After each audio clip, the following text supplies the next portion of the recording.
معزز سامعین و سامعات، السلام علیکم ورحمۃ اللہ تعالی وبرکاتہ۔ باب العلم انواریہ ایجوکیشنل سوسائٹی اور جامعہ انواریہ کے زیر اہتمام قرآن مجید کی تفسیر بشمول صحائح ستہ حدیث و فقہ کی 100 سے زیادہ کتابوں کی ویڈیو آڈیو ریکارڈنگ کا سلسلہ جاری ہے۔ اسی کی ایک سنہری کڑی تفسیر نعیمی ہے۔ انشاء اللہ عز و جل آج کے درس کا آغاز پارہ نمبر 6 رکوع نمبر 1 سے کرتے ہیں۔ شروع کرنے سے پہلے اس کتاب کے تعلق سے جیسا کہ آپ لوگوں کو معلوم ہی ہوگا کہ مولانا الحاج حکیم الامت مفتی احمد یار خان نعیمی صاحب کا طریقہ ہے تفسیر کا کہ سب سے پہلے آپ آیت کریمہ کا تعلق بتاتے ہیں کہ اگلی اور پچھلی آیتوں کا کیا ربط ہے، تعلق ہے۔ جو آیت کریمہ کی تفسیر کرنے جاتے ہیں تو پہلے وہ پچھلی آیت سے اس کا تعلق بتاتے ہیں، ربط، جوڑ کیا ہے۔ اس کے بعد پھر شان نزول بتاتے ہیں۔ شان نزول یعنی اس آیت کریمہ کے نزول کا سبب کیا تھا۔ پھر اس کے بعد تفسیر کرتے ہیں، اور تفسیر کرنے کے بعد پھر اس تفسیر کا خلاصہ کرتے ہیں، یعنی خلاصہ تفسیر ہم اسے کہہ سکتے ہیں۔ پھر اس کے بعد فائدے کے طور پر، یعنی اس آیت کریمہ سے کیا فائدے اخذ ہوتے ہیں، وہ فائدے کے طور پر چند باتیں پیش کرتے ہیں۔ پھر اخیر میں تفسیر صوفیانہ، یعنی صوفی حضرات کے انداز پر آپ جو ہے سو پھر تفسیر کرتے ہیں، ان لوگوں کے نظر کے مطابق اس آیت کریمہ کی کیا تفسیر ہے، کیا معنی و مراد ہے۔ تو یہ انداز ہے آپ کی تفسیر کا، جو بڑا دلکش اور پرکشش ہے۔ آپ لوگوں سے خصوصی درخواست ہے کہ اس تفسیر نعیمی کو ضرور سنیں اور اپنے ایمان و عمل میں جلا بخشیں۔ اللہ تبارک و تعالی قرآن پاک کے سیکھنے کے تعلق سے اور سکھانے کے بھی تعلق سے ارشاد فرماتا ہے، فَلَوْلَا نَفَرَ مِن كُلِّ فِرْقَةٍ مِّنْهُمْ طَائِفَةٌ لِيَتَفَقَّهُوا فِي الدِّينِ۔ اس آیت کریمہ کے تحت اللہ تبارک و تعالی بندوں کو یہ حکم دیتا ہے کہ تم لوگ ضرور قرآن پاک یعنی علم دین سیکھو اور دوسروں کو بھی سکھاؤ۔ حدیث پاک سے بھی ثابت ہے کہ علم دین ضرور سے ضرور سیکھنا چاہیے، جیسا کہ حدیث پاک ہے، طلب العلم فریضہ علی کل مسلم۔ قرآن پاک ہم مسلمانوں کے لیے بڑی اہم کتاب ہے، اور اسی قرآن پاک کی تعلیم کو سیکھنے کے لیے حضور اکرم صلی اللہ تعالی علیہ وسلم نے کتنی اچھی بات کہی ہے کہ خیرکم من تعلم القرآن وعلمہ، کہ تم میں سے بہتر وہ شخص ہے جو قرآن پاک کو سیکھے اور سکھائے۔ تو کم سے کم اس نیت سے ہمارا ایسے بھی ہمارے اسلام کا دار و مدار جو ہے وہ قرآن پاک ہی پر ہے، تو کوشش کریں کہ تھوڑا تھوڑا ہی صحیح ہم جاننے کی، سیکھنے کی اپنے اندر شوق پیدا کریں۔ تو آئیے شروع کرتے ہیں۔ الحمدللہ رب العالمین والصلاة والسلام علی سید المرسلین وعلی آلہ وصحبہ اجمعین، اما بعد، فاعوذ باللہ من الشیطان الرجیم، بسم اللہ الرحمن الرحیم۔ لا يحب اللہ الجہر بالسوء من القول الا ما ظلم وكان اللہ سمیعا علیما۔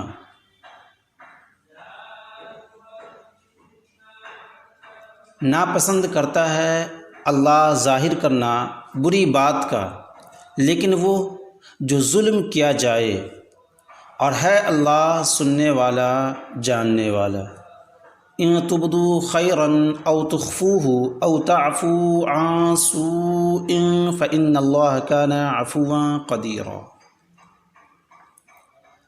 اگر ظاہر کرو تم بھلائی کو یا چھپاؤ تم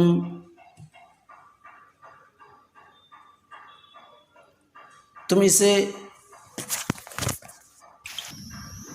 اگر ظاہر کرو تم بھلائی کو یا چھپاؤ تم اسے یا معافی دو تم برائی سے، پس تحقیق اللہ ہے معاف فرمانے والا، قدرت رکھنے والا۔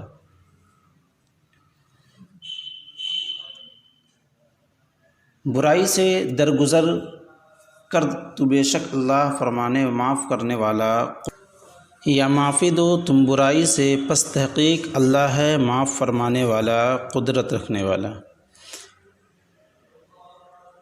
حکیم الامت مفتی احمد یار خان نعیمی ترجمہ کرتے ہیں تو ترجمہ یہاں پر وہ دو طریقے سے کرتے ہیں۔ ایک ترجمہ تو آپ نے سن لیا، دوسرا ترجمہ سنیں۔ لا يحب اللہ الجہر بالسوء من القول الا ما ظلم وکان اللہ سمیعا علیما۔ اللہ پسند نہیں کرتا بری بات کا اعلان کرنا مگر مظلوم سے، اور اللہ سنتا جانتا ہے۔ ان تبدوا خیرا او تخفوه او تعفوا عن سوء فإن اللہ کان عفوا قدیرا۔ اور اگر تم کوئی بھلائی اعلانیہ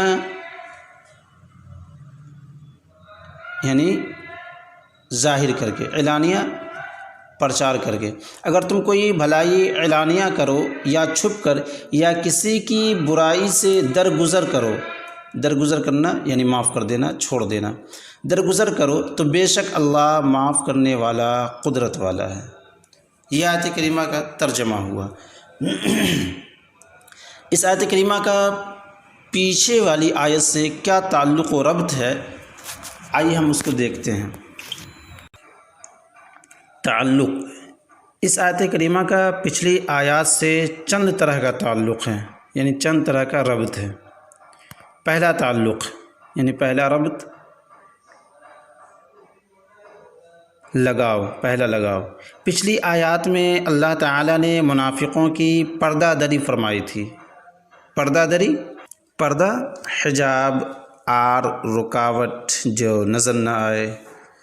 دری کا معنی ہوتا ہے دریدن سے بنا ہے، پھاڑنے کے معنی میں۔ پردہ دری یعنی رازوں کو ظاہر کر دینا، کسی کے رازوں کو، کسی کی حقیقت کو لوگوں کے سامنے میں بیان کر دینا، کھول دینا، اسے بولتے ہیں پردہ دری۔ کسی کی حقیقت، کسی کی اچھائی و برائی کو لوگوں کے سامنے میں اجاگر کر دینا، پھیلا دینا، اسے پردہ دری کرتے ہیں۔ پچھلی آیات میں اللہ تعالیٰ نے منافقوں کی پردہ دری فرمائی تھی، اب اس کی وجہ بیان ہو رہی ہے کہ چونکہ منافقین ظالم ہیں، جیسا کہ پچھلی آیت میں سے واضح بھی ہوتا ہے، قرآن پاک کا ارشاد ہے ان المنافقین یخادعون اللہ وهو خادعهم، اسی طریقے سے ان المنافقین فی الدرک الاسفل من النار ولن تجد لهم نصیرا الا الذین تابوا واصلحوا واعتصموا باللہ واخلصوا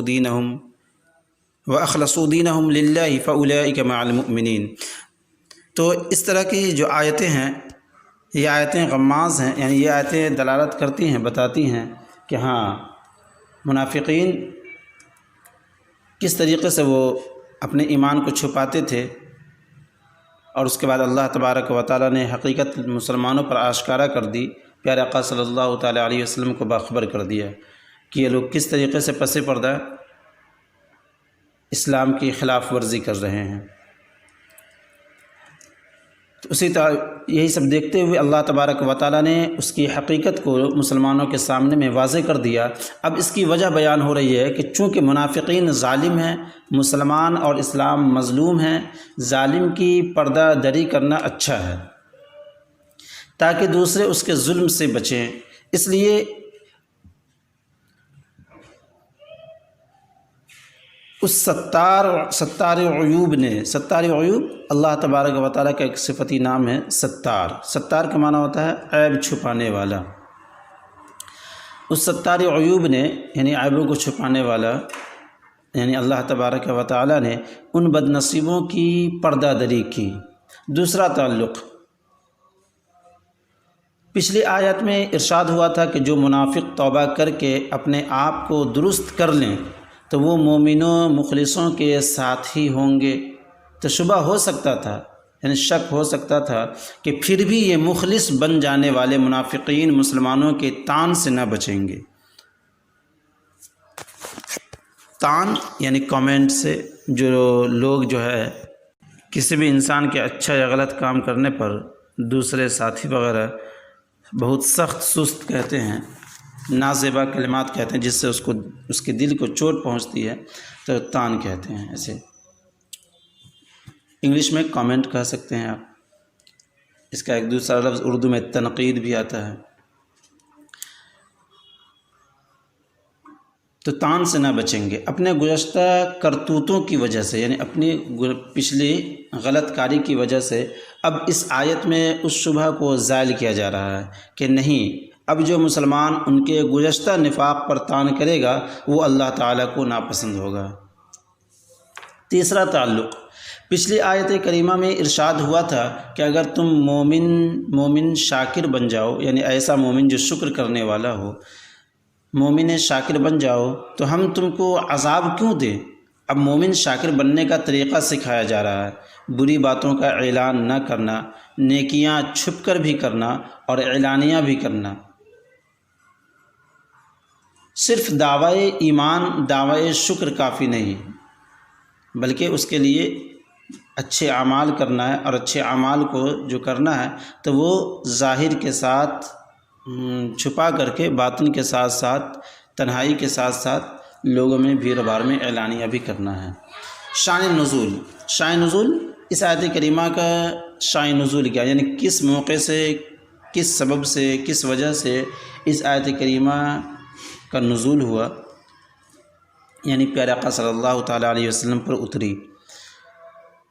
شان نزول، یہ آیت کریمہ حضرت ابوبکر صدیق رضی اللہ تعالیٰ عنہ کے حق میں نازل ہوئی کہ ایک بار ایک شخص آپ کی شان میں زبان درازی کر رہا تھا۔ زبان درازی کرنا یعنی بڑھ چڑھ کر بولنا، غلط بات کہنا۔ آپ نے بہت صبر فرمایا مگر وہ باز نہ آیا، مطلب واپس نہ پھرا، اپنی باتوں سے ڈٹا رہا، اٹل رہا۔ تب آپ نے بھی اسے جواب دیا۔ اس پر حضور صلی اللہ علیہ وسلم نے فرمایا کہ اب تک ایک فرشتہ تمہاری طرف سے جواب دے رہا تھا، جب تم نے خود جواب دیا تو وہ فرشتہ چلا گیا۔ تو اس پر یہ آیت کریمہ نازل ہوئی، بحوالہ خزائن کبیر خازن، جس میں حضور صلی اللہ تعالیٰ علیہ وسلم کی تائید فرمائی گئی اور حضرت ابوبکر کی تسلی و تشفی۔ تو حضرت ابوبکر صدیق رضی اللہ تعالیٰ عنہ کا یہ جواب دینا ناجائز نہ تھا کہ وہ مظلوم تھے، اور محبوب صلی اللہ علیہ وسلم کا یہ ارشاد و بیان افضلیت کے لیے ہے۔ غرضے کے بدلہ لینا جائز اور درگزر کرنا بہت ہی بہتر ہے، جیسا کہ آیت کریمہ سے سمجھ میں آ رہا ہے کہ لا يحب اللہ الجہر بالسوء من القول الا من ظلم وکان اللہ سمیعا علیما۔ دوسری روایت، ایک شخص کسی کے ہاں مہمان گیا،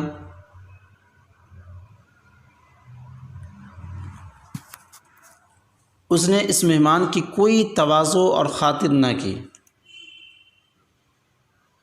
شان نزول کی ایک دوسرا سبب بتایا جا رہا ہے کہ ایک شخص کسی کے ہاں مہمان گیا، اس نے اس مہمان کی کوئی تواضع اور خاطر نہ کی۔ تواضع اور خاطر، جو مہمان آتا ہے تو اس کے لیے جو اچھے اچھے کھانے وغیرہ یا جو بھی اس کے انتظامات ہوتے ہیں بڑھ چڑھ کے کرنا، اسی کو خاطر تواضع کہا جاتا ہے۔ تو کوئی تواضع اور خاطر نہ کی، اس نے لوگوں سے اس کی بے مروتی کج خلقی کی شکایت کی۔ بے مروتی اور کج خلقی، مروت کا معنی آتا ہے خیال رکھنا، لحاظ رکھنا۔ بے مروتی یعنی بد مزاجی، بد خلقی، بد خیالی، یعنی اچھا خیال نہ رکھنا۔ کج خلقی بد مزاجی کے معنی میں آتا ہے، غلط چاہنے کے معنی میں۔ کج کے معنی اصل میں ہوتا ہے ٹیڑھا پن، خلق یہ صفت ہے صفت کے معنی میں آتا ہے، یعنی اس کی صفت میں ٹیڑھا پن تھا، یعنی بے مہربان تھا، بے مروتی کج خلقی، یعنی وہ بے مہربان تھا، ظالم تھا، لحاظ نہ کرنے والا تھا۔ اس کے متعلق یہ آیت کریمہ نازل ہوئی کہ جب انسان مہمان بنا اور کچھ خاطر تواضع نہ کی تو اس تعلق سے اس نے کہا کہ یہ تو بے مروتی کج خلقی کی شکایت کی اور کہا کہ یہ بد مزاج ہے، مہربان نہیں ہے، ایک طرح سے ظالم ہے۔ اس کے متعلق یہ آیت کریمہ نازل ہوئی جس میں اس مہمان کی حمایت کی گئی۔ حمایت سپورٹ کو بولتے ہیں، مدد کرنے کو۔ حمایت کی گئی ہے کہ اس کی شکایت بالکل بجا اور درست ہے کہ وہ مظلوم ہے۔ خازن اور روح البیان بحوالہ۔ خیال ہے کہ شریعت میں جو عزیز دوست واقف آدمی ملنے آئے، جو جانکار ہو، ہم جس سے ملے ہوں پہلے سے، واقف یعنی جانکار، اگر وہ ملنے آئے مہمان ہو کر، اس کی مہمانی 3 روز تک اس کا حق ہے، اور کسی کا حق مارنا ظلم ہے، اس لیے الا من ظلم بالکل درست ہے۔ یہ بھی خیال رہے کہ جو اجنبی شخص اپنے یا کسی کے کام کے لیے ہمارے پاس آئے وہ مہمان نہیں، اس کی خاطر مدارت اس کا حق نہیں، اگر خاطر کر دے تو صاحب خانہ کی مہربانی ہے، حق اور ہے، مہربانی اور۔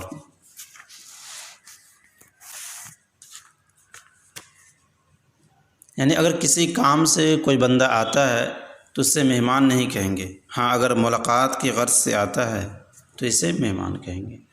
تفسیر لا يحب اللہ، قوی تر یہ ہے کہ یہ جملہ، قوی تر یعنی مضبوط تر، یہ ہے کہ یہ جملہ نفی محض نہیں بلکہ نفی عدولی ہے۔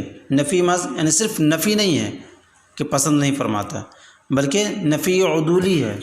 کیا مطلب؟ یعنی اس کے معنی یہ نہیں کہ اللہ تعالیٰ پسند نہیں فرماتا، تاکہ مطلب یہ ہو کہ نہ تو پسند فرماتا ہے اور نہ ناپسند، یعنی پسند ناپسند دونوں برابر، نہ تو اس سے راضی ہے نہ ناراض، بلکہ اس کے معنی ہے کہ اللہ تعالیٰ ناپسند فرماتا ہے اور اس سے ناراض ہے، پھر جس درجے کا یہ جرم ہوگا اسی درجے کی ناراضی۔ یحب بنا ہے حب سے، بمعنی چاہنا۔ حب کے معنی کیا ہوتا ہے؟ چاہنا، پسند کرنا، محبت کرنا۔ حب اور ود، ود ایک لفظ ہے جو حب کے مترادفات میں آتا ہے۔ حب اور ود کے معنی قریباً ایک ہی ہیں، یعنی قریب قریب ایک ہی ہیں، ہم قریب المعنی، مگر اکثر ود یا ود جو ہے بمعنی تمنا و آرزو کرنا بھی آتا ہے، جیسے ربما یود الذین کفروا لو کانوا مسلمین، اور کبھی اس پسندیدگی پر بھی بولا جاتا ہے۔ ابھی جو آیت کریمہ گزری ربما یود الذین کفروا لو کانوا مسلمین، کہ ود کبھی تمنا و آرزو کے معنی میں بھی آتا ہے، تو جیسا کہ اس کے ترجمے سے واضح ہوگا، ربما یود الذین کفروا لو کانوا مسلمین، کہ اکثر کافر تمنا کریں گے کہ کاش وہ مسلمان ہوتے۔ تو یہاں پر ربما یود الذین، تو یہاں پر جو ود کا جو لفظ آیا ہے تو اس سے تمنا و آرزو معنی مراد لیا گیا ہے۔ اور کبھی اس پسندیدگی پر بھی بولا جاتا ہے جس کے ساتھ حاصل کرنے کی کوشش بھی ہو۔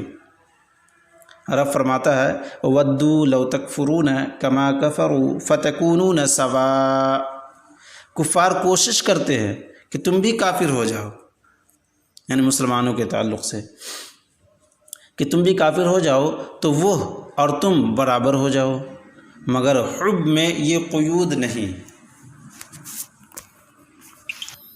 یعنی حب میں تمنا و آرزو نہیں ہے،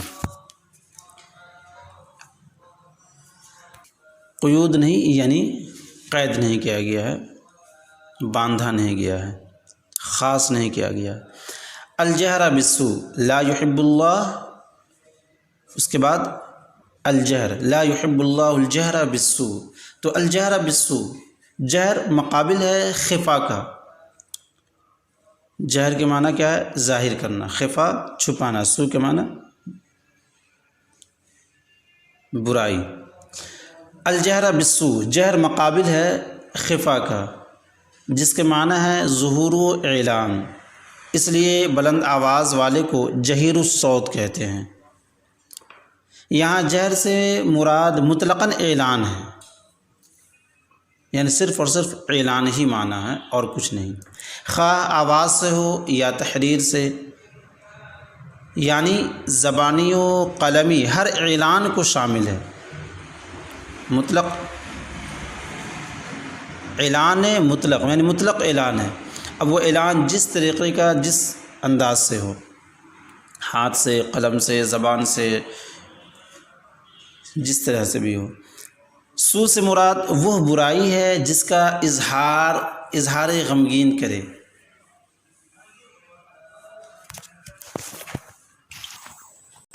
اظہار غمگین کرے، مطلب ایسی برائی کہ اگر انسان اسے ظاہر کر دے تو اسے مایوس ہونا پڑے گا، غم میں مبتلا ہونا پڑے گا۔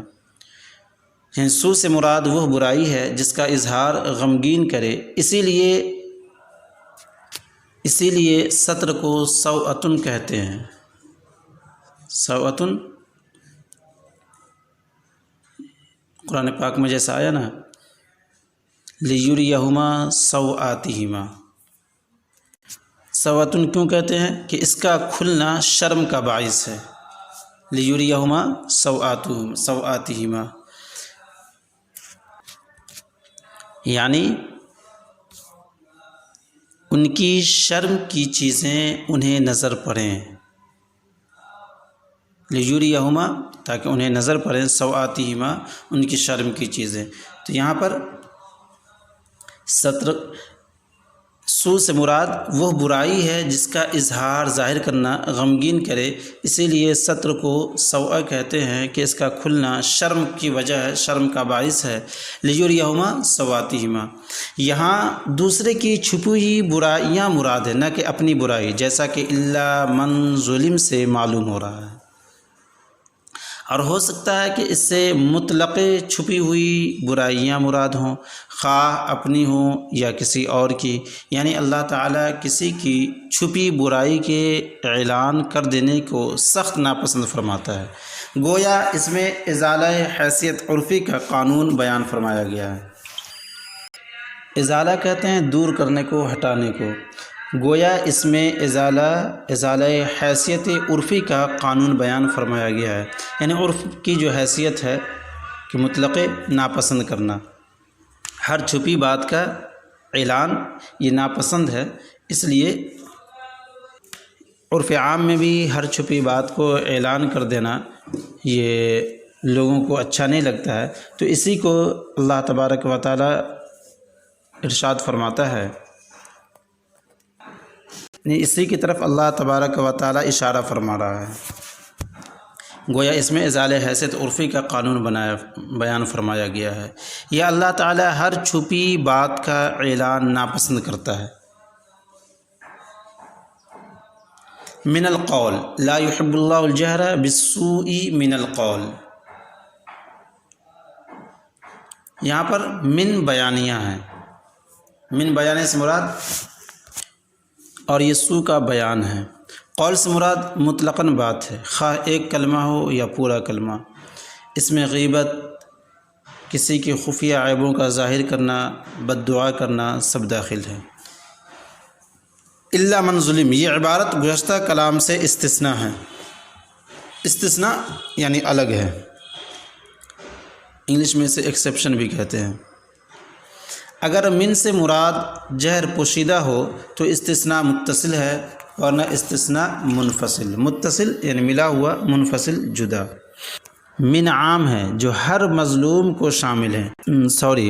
الا من ظلم، یہ عبارت گزشتہ کلام سے استثناء ہے۔ اگر من سے مراد، من یہاں پہ من نہیں، وہ من القول اس کا ذکر گزر چکا۔ الا من ظلم، اگر من سے مراد جہر پوشیدہ ہو تو استثناء متصل ہے، ورنہ استثناء منفصل۔ من عام ہے جو ہر مظلوم کو شامل ہے، جو بھی جس پر بھی ظلم کیا جائے گا، مرد ہو یا عورت، عالم ہو یا جاہل، یعنی جس پر ظلم کیا جا رہا ہے وہ چاہے جیسے بھی صفت کا مالک ہو، جس طرح کا بھی وہ آدمی ہو، اگر وہ اظہار کرتا ہے، ظاہر کرتا ہے، تو اس کے لیے کسی طرح کی کوئی قباحت نہیں ہے۔ یعنی مظلوم اپنی بری بات کو ظاہر کر سکتا ہے۔ ظلم بنا ہے ظلمتن سے، جس کے لغوی معنی ہے اندھیرا۔ اصطلاح میں کسی کے حق مارنے کو یا دوسرے کے ملک میں بغیر اجازت تصرف کرنے کو ظلم کہا جاتا ہے۔ یعنی دوسرے کا مال ہے اور ہم اس میں تصرف کر رہے ہیں، یعنی خرچ کر رہے ہیں، اس کا استعمال کر رہے ہیں، تو اس کو ظلم کہتے ہیں، کیونکہ یہ آخرت میں اندھیریوں کا باعث ہے۔ باعث یعنی سبب۔ حدیث پاک میں ہے الظلم ظلمات یوم القیامہ، یعنی ظلم قیامت میں اندھیرا ہی ہوگا، تاریکیاں ہی تاریکیاں ہوں گی۔ الظلم ظلمات یوم القیامہ، ظلم یہ قیامت میں تاریکی ہے۔ ظلم سے مراد مطلقاً ظلم و ستم ہے، خواہ جانی ہو یا مالی ہو یا ایمانی یا عزت کا ظلم۔ اس وسعت کو خیال میں رکھا جائے، یعنی اس کشادگی کو خیال میں رکھا جائے، اس سے بہت سے مسائل مستنبط ہوں گے، یعنی لکھے جائیں گے، پیش کیے جائیں گے۔ خیال ہے کہ ظالم کے عیب کھولنا شرعاً جائز ہے۔ ظالم کے عیب کھولنا، یعنی اس کے اندر کیا برائیاں ہیں، کیا کمیاں ہیں، جو بھی ظالم ہے اس کے عیب کھولنا شرعاً جائز ہے، خواہ وہ شخصی ظالم ہو یا قومی ظالم یا وطنی ظالم ہو یا دینی ظالم۔ یعنی ظالم چاہے جیسا بھی ہو، جس طرح کا بھی انسان ظالم ہو،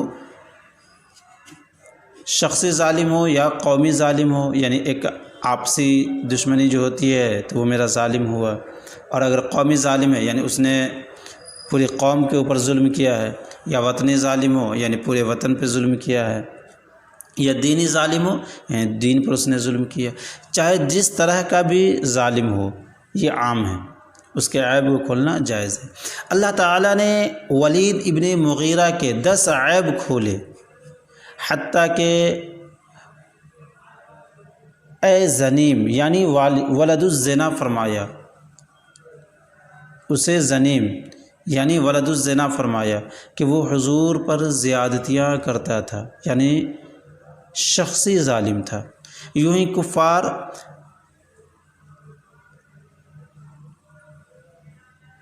ابو لہب وغیرہ کے عیوب ظاہر کیے، کیونکہ وہ ملکی و قومی و دینی ظالم تھے۔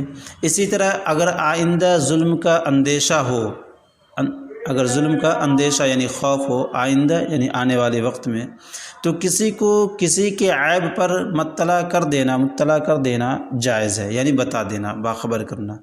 بد معاملہ آدمی کی بد معاملگی بتا دینا،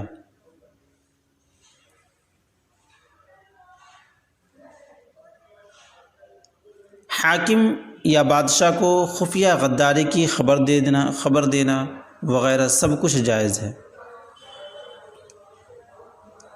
الا من ظلم میں بہت وسعت ہے، یعنی بہت پھیلاؤ ہے۔ وکان اللہ سمیعا علیما، اور اللہ تبارک و تعالیٰ سننے اور جاننے والا ہے۔ اس جملے کی تفسیریں بارہا بیان ہو چکی ہیں کہ کانا صفات الہیہ میں دوام کے لیے ہوتا ہے، یعنی اللہ تبارک و تعالیٰ کے ساتھ، اللہ تبارک و تعالیٰ کے صفتی نام کے ساتھ سمیع اور علیم، یہ دونوں اللہ کے صفتی نام ہیں۔ اسی تعلق سے بتا رہے ہیں کہ کانا صفات الہیہ میں دوام یعنی ہمیشگی، دوام کے لیے ہوتا ہے، یعنی تھا اور ہے اور رہے گا۔ سمیع علیم دونوں رب تبارک و تعالیٰ کی صفات ہے، بمقابلہ سمیع کے علیم میں زیادہ وسعت ہے، یعنی سمیع کے مقابلے میں علیم میں زیادہ وسعت ہے، یعنی کشادگی ہے، پھیلاؤ ہے۔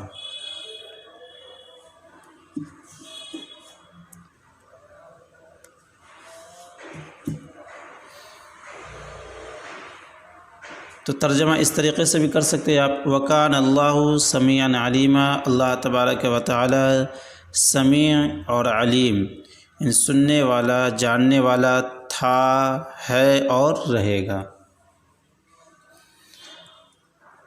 سمیع علیم دونوں رب تعالیٰ کی صفات ہیں، بمقابلہ سمیع کے علیم میں زیادہ وسعت ہے کہ سمع کا تعلق صرف آواز و کلام سے ہے، سمع یعنی سننا، سمع کا تعلق صرف آواز و کلام سے ہے، مگر علم کا تعلق تمام معلومات سے ہے، جیسے قدرت سے علم وسیع ہے،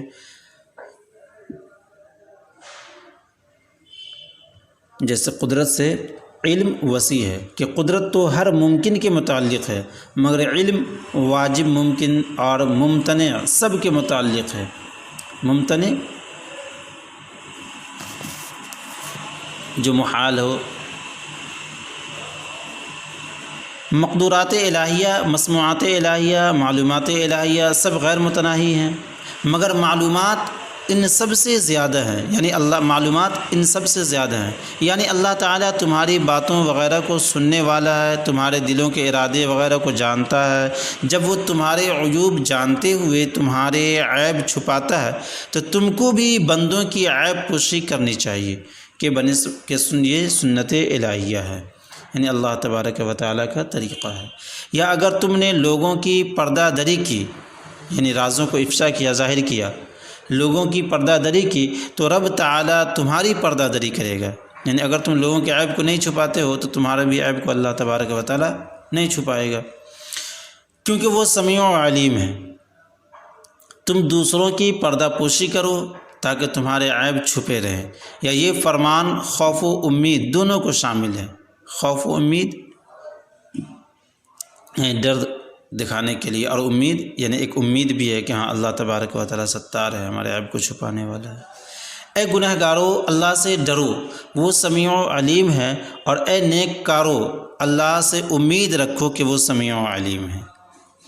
ان تبدو خیرن او تخفو، تبدو بنا ہے ابدا ان سے، بمعنی ظاہر کرنا، جس کا مخالف ہے اخفاؤن، مخالف بمعنی ضد، جس کا مخالف ہے اخفاؤن، اخفاؤن یعنی چھپانا۔ خیال ہے کہ بدون مجرد اور باب افعال میں ظہور کے معنی دیتا ہے، مگر باب افتعال میں آ کر شروع کر دینے یا شروع ہو جانے کے معنی دیتا ہے۔ ابتدا کے معنی ہے شروع کرنا، کیونکہ چیز شروع ہو کر ظاہر ہو جاتی ہے۔ نیکی ظاہر کرنے کی 3 صورتیں ہیں، اعلانیہ لوگوں کے سامنے نیکی کرنا، خفیہ کی ہوئی نیکی کو زبان یا قلم سے بیان کر دینا، خفیہ یعنی پوشیدہ، علامات سے نیکی ظاہر کر دینا۔ یہ تینوں صورتیں نیکی ظاہر کرنے کی ہیں، ان تینوں سے خالی ہونا اخفا ہے یعنی چھپانا۔ علماء کے ہاں ہر وہ جائز کام ہے جو رضائے الہی کی نیت سے کیا جائے۔ ریا کے لیے نماز پڑھنا خیر یعنی نیکی نہیں، ریا کے لیے، دکھاوے کے لیے نماز پڑھنا خیر یعنی نیکی نہیں، اور ادائے سنت کی نیت سے کھانا پینا سونا خیر ہے یعنی بہتر ہے، نیکی۔ صوفیہ کے ہاں خیر وہ ہے جس سے اللہ رسول راضی ہو جائیں۔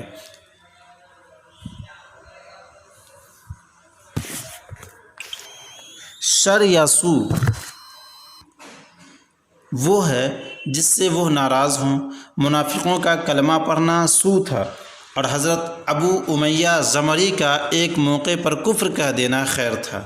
خیر سے ہر چھوٹی بڑی بھلائی مراد ہے، یعنی اے صحابیوں، یا اے مسلمانوں، یا اے انسانوں، اے تمام جنوں انسو فرشتوں، تم جو بھلائی ظاہر و اعلانیہ کرو یا چھپا کر، مگر تیسرے معنی زیادہ مناسب ہے۔ خیال رہے کہ اللہ تعالی ہر خیر و شر کو جانتا ہے، مگر یہاں صرف خیر کا ذکر فرمایا کیونکہ یہاں امید دلانا مقصود ہے نا۔ ان تبدو خیرن او تخفو،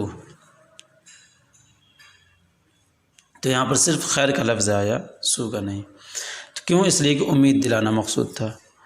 او تعفو عن سو، لفظ تعفو بنا ہے عفو سے بمعنی مٹ جانا۔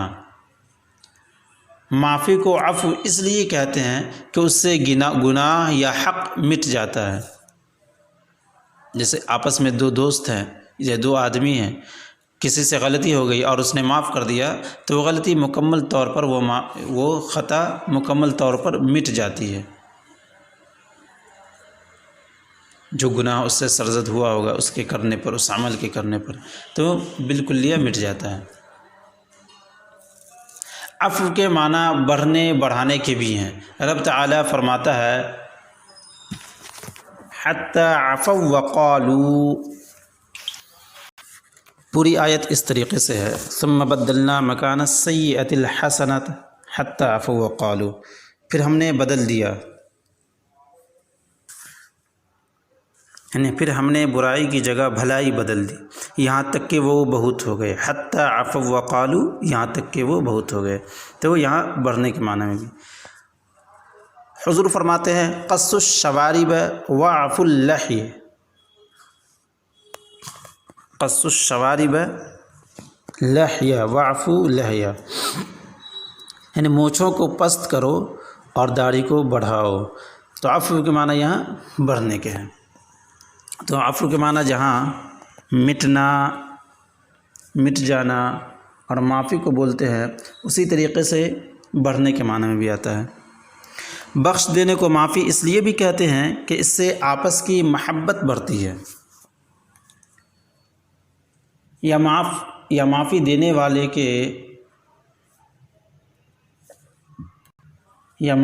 والے کے اللہ کے ہاں درجہ بڑھتے ہیں، یا لوگوں میں عزت بڑھتی ہے۔ سوء سے مراد وہ ظلم و زیادتی ہے جو دوسرا تمہارے ساتھ ہی کرے، جو دوسرا تمہارے ساتھ کرے۔ سوء کے نفعلی معنی ہے ناگواری، اس لیے ستر کو سوا کہتے ہیں کہ اس کا کھل جانا ناگوار ہوتا ہے۔ ہر ناگوار چیز سوء ہے، خواہ جانی یا بدنی یا مالی یا زبانی۔ کسی کو گالی دینا، بہتان لگانا، غیبت کرنا، کسی کا مال مار لینا، قرضہ ادا نہ کرنا، یہ سب سوء ہیں۔ ان سے درگزر تعفو عن سوء میں داخل ہیں۔ یہ جملہ صرف معاملات کے لیے ہے، پہلا جملہ عبادات و معاملات سب کو شامل تھا، ان دو جملوں میں تمام عبادات و معاملات شامل ہیں۔ فإن اللہ کان عفوا قدیرا، یہ جملہ گزشتہ شرط کی جزا نہیں بلکہ علت جزا ہے، یعنی شرط کا بدلہ نہیں ہے بلکہ جزا کی علت ہے، سبب ہے۔ اور فا تعلیلیہ ہے، فائے تعلیلیہ یعنی علت ہے، فائے تعلیلیہ یعنی وہ فا جو علت کو بیان کرتا ہے اس سبب کو۔ فا تعلیلیہ اس کی جزا پوشیدہ ہے، پوشیدہ یعنی چھپا ہوا ہے۔ توجرون اجرا جزیلا، یعنی اے لوگو اگر تم کوئی بھلائی اعلانیہ یا خفیہ کرو، خفیہ یعنی چھپا کر کے، یا ظالم کو معافی دو تو تم کو بہت بڑا ثواب ملے گا، کیونکہ رب تعالی معافی دینے والا بھی ہے، قدرت والا بھی۔ گویا پچھلی آیت میں مظلوم کو ظالم سے بدلہ لینے کی اجازت دی گئی، اور اس آیت میں معافی دینے کی رغبت دی گئی کہ معافی دینا صفات الہیہ سے ہے، تم اخلاق خداوندی اختیار کرو۔ دیکھو ہم قادر مطلق ہیں، اس کے باوجود معافی دینا ہماری عادت کریمہ ہے، یا یوں کہو کہ پہلے عدل کی اجازت دی گئی تھی، یعنی انصاف کرنے کی، اب فضل کی رغبت دی جا رہی ہے۔ ظالم سے بدلہ لینا عدل ہے، معاف کر دینا فضل، یا یوں کہوں کہ پچھلی آیت میں برائی کے اعلان پر پابندیاں لگائی گئی تھیں، اب نیکی کی کھلی اجازت دی جا رہی ہے۔ یہاں بھی کانا دوام اور ہمیشگی کے لیے ہے۔ عفو وہ جو معافی دینے کا عادی ہو کر ہمیشہ معافی دے، ہر معافی مانگنے والے کو معافی دے، ہر گناہ کی معافی دے، ہر طرح کی معافی دے۔ رب تبارک و تعالی شرک سے لے کر معمولی گناہ تک کو معاف فرماتا ہے، اور اس نے معافی کے لیے بہت ذریعے مقرر فرما دیے ہیں۔ منہ سے معافی مانگو تو معاف مسجد کے راستے میں، منہ سے معافی مانگو تو معاف، مسجد کے راستے میں ہر قدم پر ایک گناہ معاف، مسلمان بھائی سے خوش ہو کر ملو تو گناہ معاف، مصافحہ میں ہاتھ ملاؤ تو گناہ معاف، حج کر لو تو سارے گناہ معاف، ماں باپ یا عالم دین کا چہرہ محبت سے دیکھو تو گناہ معاف، غرضے کے ہر طرح معافی ہے۔ یہ ہے عفو کے معنی۔ تقدیر اور قادر میں فرق ہم پہلے پارے میں بیان کر چکے ہیں۔ یوں ہی علیم و عالم، نصیر و ناصر کے فرق وہاں ہی مطالعہ کرو۔ خلاصہ تفسیر، جو اب تک تفسیر کی گئی تو ان تمام تفاسیر کا خلاصہ، یہ آیتیں عبادات و معاملات میں عدل و رحم کی بہت جامع ہیں۔ فرمایا گیا کہ اللہ تعالیٰ یہ سخت ناپسند کرتا ہے کہ کوئی شخص کسی کی نسبت بری یا ہتک آمیز یعنی عزت پر آنچ آنے والا، بے عزتی، ہتک آمیز بات کی شہرت دے۔ ہاں، جو مالی، جانی، ایمانی مظلوم ہے تو مظلوم کو یہ حق ہے کہ ظالم کو اعلانیہ بد دعا دے، یا اس کا ظلم، اس کے عیوب ظاہر کر دے، یا اس کی حاکم سے شکایت کر دے کہ اب ظالم وہ شخص ہے، یہ تو بدلہ لینے والا ہے، مگر اس بدلے میں شرط یہ ہے کہ سچ کہے، جھوٹا الزام نہ لگائے، اور بدلہ لینا ہے تو برابر لے، زیادتی نہ کرے۔ یہ خیال رکھو کہ اللہ تعالیٰ ظالم و مظلوم دونوں کے حال و قال کو سنتا بھی ہے، جانتا بھی ہے۔ حال و قال، حالت، قال بات کو کہتے ہیں۔ زیادتی کرنے والے کو سخت سزا دے گا۔ اور اے مسلمانوں، تم جو قولی، عملی، فعلی، قولی بات، عملی عمل، فعلی یہ کام کو کہتے ہیں، تو تم جو قولی، عملی، فعلی کسی قسم کی کوئی نیکی اعلانیہ یا خفیہ کرو گے، یا تم اپنے ظالم کو معافی دو گے کہ باوجود قدرت کے اس سے بدلہ نہ لو، تو تمہارے یہ نیک اعمال ضائع نہیں جائیں گے، تم کو ان کی جزا ضرور ملے گی، کیونکہ تم اس صورت میں سنت الہیہ پر عمل کرو گے۔ تو رب تبارک و تعالی علیم بھی ہے، قدیر بھی ہے، سب کے تمام برے بھلے اعمال جانتا ہے، سزا دینے پر قادر ہے، مگر اس کے باوجود عفو ہے، یعنی معاف فرمانا، اس کی عادت کریمہ ہے۔ غرضے کہ یہاں مظلوم کو ظالم سے بدلہ لینے کی اجازت ہے، مگر معافی دینے، درگزر کرنے کی ترغیب ہے، یعنی رغبت دلانا ہے، درگزر کرنا یعنی چھوڑنا۔ فائدے، اس آیت کریمہ سے چند فائدے حاصل ہوئے۔ پہلا فائدہ، گناہ بہرحال برا ہے، خواہ خفیہ ہو یا اعلانیہ، یعنی چھپا کر کے ہو یا ظاہر کر کے، مگر اعلانیہ گناہ کرنا بہت برا کہ اس میں گناہ بھی اور اعلان بھی۔ دوسرا فائدہ، جو گناہ خفیہ ہوگا اس کا اعلان کرنا بھی گناہ ہے۔ یہ دونوں فائدے الجہر بالسوء کے عموم سے حاصل ہوئے۔ تیسرا فائدہ، چھپے گناہ کی توبہ اعلانیہ کرنا، یہ بھی گناہ ہے کہ اس میں اپنے گناہ کا اعلان ہے۔ چھپے گناہ کی توبہ بھی خفیہ طور پر کر لو، یہ فائدہ بھی جہر بالسوء سے حاصل ہوا۔ جب رب تعالی ہمارے عیب چھپائے تو ہم کیوں ظاہر کریں۔ چوتھا فائدہ، گالیاں بکنا، غیبت کرنا، چغلی کھانا، جھوٹ بولنا تمام حرام ہیں، یعنی تمام یہ جو صفات بیان کی گئے حرام ہیں، ان سے بچنا لازم ہے کہ یہ بھی سوء بالقول ہے۔ سوء بالقول یعنی بری بات کا کہنا۔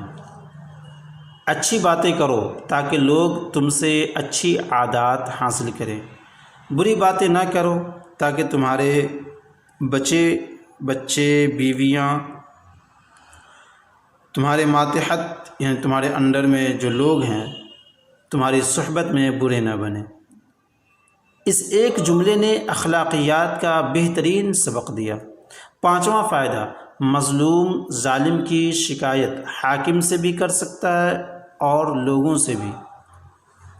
حاکم کے علاوہ اور لوگوں سے بھی، جیسا کہ الا من ظلم سے معلوم ہوا۔ یہ غیبت نہیں بلکہ دفع ظلم ہے، یعنی ظلم کا روکنا، مدافعت کرنا۔ چھٹا فائدہ، چوروں، بدماشوں، ملک و قوم کے خفیہ غداروں کی شکایت حکومت سے کرنا، ان کی مخبری کرنا بالکل جائز ہے۔ یہ بھی الا من ظلم سے معلوم ہوا کہ یہ لوگ قومی و ملکی ظالم ہیں۔ جب شخصی ظالم کی شکایت درست ہے تو یہ بدترین ظالم ہے، ان کی شکایت بھی درست ہے۔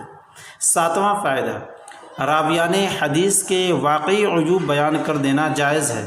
نہ یہ غیبت ہے نہ چغلی کہ یہ لوگ مذہبی ظالم ہیں کہ ان کی جھوٹی یا گڑھی ہوئی حدیثیں شائع ہو کر، گڑھی حدیث اسے کہتے ہیں جو از خود اپنی طرف سے کوئی حدیث کا ٹکڑا ایک جملہ پہ بنائیں اور اس کو جو ہے حضور صلی اللہ تعالیٰ علیہ وسلم کی طرف منسوب کر دے، اسے کہتے ہیں گڑھی ہوئی حدیث۔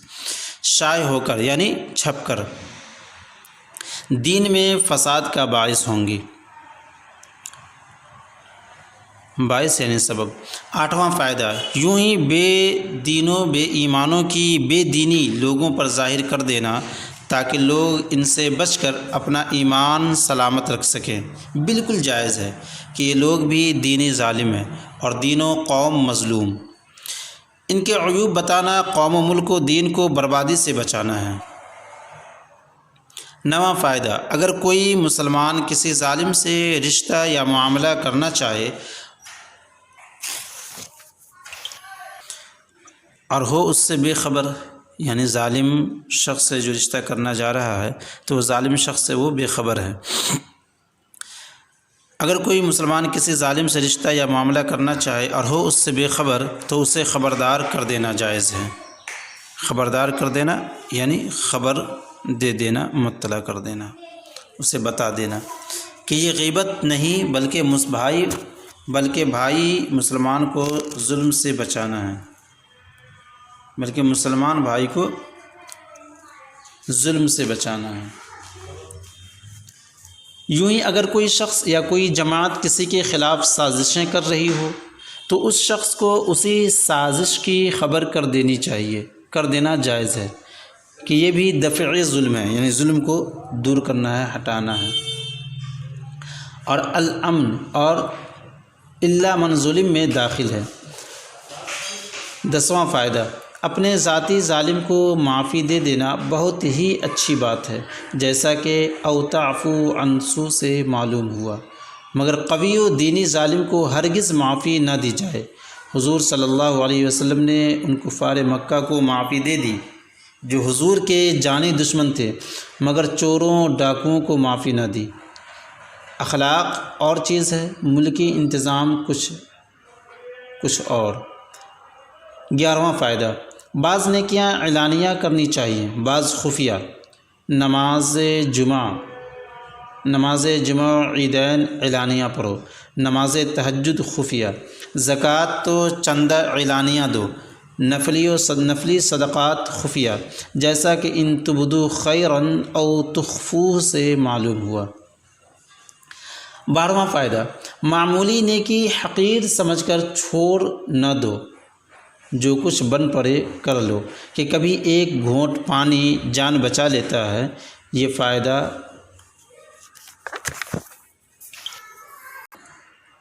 فائدہ خیرن کی تنکیر سے حاصل ہوا۔ تنکیر نکرہ ہے، کامن، یعنی چھوٹی سے چھوٹی اور حقیر سے حقیر، معمولی سے معمولی نیکی کو حقیر نہ سمجھو، بلکہ ایک گھونٹ پانی بھی انسان کو جان بچا لیتا ہے۔ اور یہ چیز ہمیں کیسے ملے، کس سے فائدہ، یہ فائدہ کیسے حاصل ہوا؟ خیرن کی تنکیر سے، یعنی خیرن کا نکرہ ہونے سے، ان تبدو خیرن او تخفو۔ 13واں فائدہ، جیسے رب تبارک و تعالیٰ کی ذات واجب ازلی ابدی قدیم ہے، ویسے ہی اس کی صفات واجب ازلی قدیم ہے۔ اللہ تعالیٰ ہمیشہ سے عفو بھی ہے، قدیر بھی۔ یہ فائدہ کانا استمراریہ سے حاصل ہوا، اگرچہ اس کا گناہ گاروں کو معافی دینا یہ فعل حادث ہے، کہ جب گناہ گاروں نے گناہ کیے تب اس نے معافی دی، مگر عفو کی شان قدیم ہے، جیسے اس کی صفت رزاقیت قدیم، اگرچہ بندوں کو رزق دینا یہ فعل جب ظاہر ہوا جبکہ مرسوخ پیدا ہوئے، تو معافی دینا یہ فعل حادث ہے کہ جب گناہ گار نے گناہ کیے تب اس نے معافی دی، مگر عفو کی شان قدیم ہے، جیسے اس کی صفت رزاقیت قدیم ہے، یعنی دیگر صفاتوں کی طرح عفو بھی یہ جو صفت ہے وہ قدیم ہے، لیکن بخش دینا، معافی دے دینا یہ حادث ہوا اس لیے کہ بندے سے جو گناہ ہوا تھا یہ پیدا ہوا تھا، ظاہر ہوا تھا، جب اس نے کیا تب اللہ تبارک و تعالیٰ نے معاف کیا۔ پہلا اعتراض، اس آیت سے معلوم ہوا کہ اللہ تعالیٰ برائی کے اعلان سے محبت نہیں کرتا، جس سے معلوم ہوتا ہے کہ اعلانیہ برائی جائز ہے، مستحب نہیں، کیونکہ جس چیز سے اللہ تعالیٰ نہ تو محبت کرے نہ نفرت و ناراضی فرمائے وہ جائز ہوتی ہے، اور جس چیز کو پسند کرے وہ بہتر اور قابل ثواب ہے، اور جس چیز سے ناراض ہو وہ ممنوع ہوتی ہے، یعنی منع کی ہوئی ہوتی ہے۔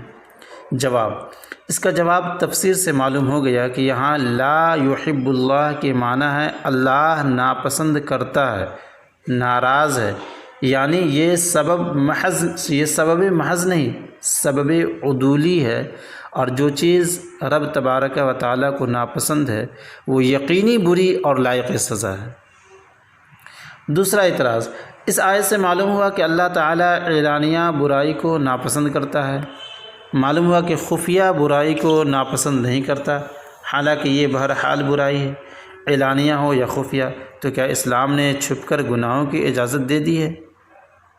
جواب، اس آیت کے دو مطلب ہیں، ایک یہ کہ کسی دوسرے کی برائی ظاہر کرنا رب کو ناپسند ہے کہ یہ غیبت ہے، مگر مظلوم ظالم کا ظلم بیان کر سکتا ہے کہ یہ غیبت نہیں بلکہ اپنا بدلہ لینا ہے، جس کی صورتیں تفسیر میں عرض کر دی گئیں۔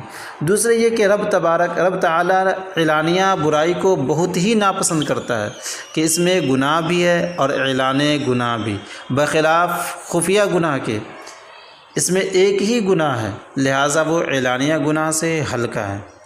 تیسرا اعتراض، اس آیت سے معلوم ہوا کہ اللہ تعالیٰ کی صفات معافی اور قدرت وغیرہ ہمارے اعمال کرنے پر موقوف ہیں، کہ جب ہم کوئی برائی کر لیں تب وہ عفو قدیر ہو، کیونکہ یہاں عفو قدیر کو جزا کے طور پر ارشاد فرمایا، حالانکہ صفات الہیہ واجب و قدیم ہیں۔ جواب، ابھی تفسیر میں عرض کیا گیا کہ یہاں فَإِنَّ اللَّهَ كَانَ عَفُوًّا قَدِيرًا جزا نہیں بلکہ علت جزا، یعنی جزا کا سبب ہے، اس کی طرف، یعنی اس کی فا جزائیہ نہیں تعلیلیہ ہے، یعنی اس کی جو فا ہے فَإِنَّ اللَّهَ، آیت کریمہ گزرا فَإِنَّ اللَّهَ كَانَ عَفُوًّا قَدِيرًا، تو یہاں جو فا ہے تو یہ فا جزائیہ نہیں ہے بلکہ تعلیلیہ ہے، فا جزا کے طور پہ نہیں لایا گیا ہے بلکہ علت بیان کرنے کے لیے، سبب بیان کرنے کے لیے۔ مطلب یہ ہے کہ اے بندو، تم جو کچھ بھی بھلائی کرو گے تم کو ثواب و اجر ضرور ملے گا، کیونکہ رب تبارک و تعالی عفو قدیر ہے، جو معافی دے وہ سنت الہیہ پر عامل ہے، اسے ثواب کیوں نہ ملے۔ چوتھا اعتراض، یہاں پہلی آیت سمع و علم پر ختم فرمائی گئی، یعنی سمیع اور علیم جو صفت لائی گئی تھی، اور دوسری آیت کو عفو و قدرت پر، اس میں کیا حکمت ہے؟ اس کے برعکس کیوں نہ ہوا؟ یعنی اس کا الٹا بھی ہو سکتا تھا کہ پہلی آیت کریمہ کو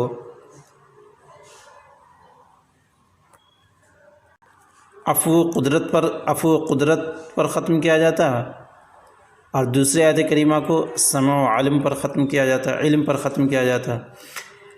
جواب، اس لیے کہ پہلی آیت میں ایک جائز چیزوں کا ذکر فرمایا بشرطے کہ جھوٹ الزام نہ لگائے، اور زیادتی نہ کریں۔ وہاں سمیع و علیم فرمانا مناسب تھا کہ اے مظلوموں، اس اجازت پر عمل کرتے وقت خیال رکھنا کہ ہم تمہاری باتوں کو سنتے، تمہاری نیتوں کو جانتے ہیں۔ زیادتی کرو گے پکڑے جاؤ گے۔ مگر دوسری آیت میں بھلائی کا ذکر ہے، کھلی چھپی نیکیاں کرنا، ظالم کو معافی دینا۔ لہٰذا یہاں رب تبارک و تعالیٰ کی معافی و قدرت کا ذکر موضوع تھا، یعنی مناسب تھا۔ جیسا مضمون ویسا ہی رب تعالیٰ کی صفات کا ذکر ہے۔ پانچواں اعتراض، تم نے عفو کے معنی کیے ہمیشہ معافی دینے والا، ہر طرح معافی دینے والا، ہر جرم کی معافی دینے والا، حالانکہ رب تبارک و تعالیٰ فرماتا ہے ان اللہ لا یغفر ان یشرک بہ، اللہ تعالیٰ شرک و کفر کو نہ بخشے گا تو وہ ہر جرم کو معافی دینے والا نہ ہوا۔ جواب، دنیا میں اللہ تعالیٰ توبہ سے شرک و کفر بھی بخش دیتا ہے۔ عموماً یعنی عام طور پر اہل عرب مشرک و کافر ہی تھے، مسلمان ہو کر توبہ کر کے مومن متقی صحابی بنے۔ ہاں، جو کفر و شرک پر مر جائے اسے نہ بخشے گا، اور اس نہ بخشنے میں بندے کا اپنا قصور ہے کہ اس نے توبہ کا وقت نکال دیا۔ اللہ تعالی ہمیشہ رازق ہے، مگر جو گندم بے وقت بوئے اسے دانہ نہیں ملتا، کیونکہ اس نے وقت نکال دیا۔ اس میں قصور بندے کا ہے، نہ کہ حق تعالی کی رزاقیت ناقص یعنی کمی، یعنی ایسا نہیں ہے کہ اللہ تبارک و تعالیٰ کی رزاقیت میں ایک کمی ہے، بلکہ بندے میں قصور ہے، کمی ہے۔ تفسیر صوفیانہ، یہاں سے صوفیانہ تفسیر۔ انسانی اعضاء میں زبان بہت ہی اہم عضو ہے، یعنی پارٹ، حصہ، ٹکڑا، کہ اس کا ایک ہی لفظ مقبول بنا دیتا ہے اور ایک لفظ مردود بھی کر دیتا ہے۔ مردود یعنی دوری اختیار کرنا، بھاگنا، راندہ، مقبول کی ضد، رد کیا ہوا، ناپسند کیا ہوا، بھگایا ہوا، جان کو خطرے میں ڈال دیتا ہے۔ ایک شاعر کہتا ہے یصاب الفتى من عسرتی بلسانی ولیس یصاب المرء من عسرت الرجل فعثرته في القول تذهب رأسه